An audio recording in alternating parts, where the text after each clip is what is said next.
Jason, which one would you buy? Would you buy the rangefinder or just the monocular? Both. Yeah, I guess you have to, huh? You have to. Yeah. I mean, I was thinking that. I was like, damn, man, I'm gonna have to spend. I know, it's just.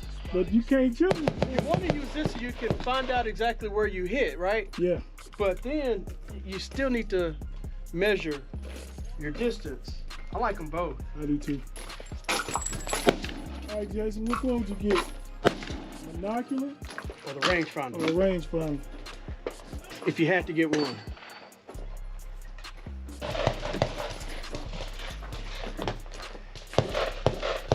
That monocle is 3x, so you should be able to get a good bead on it.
Okay.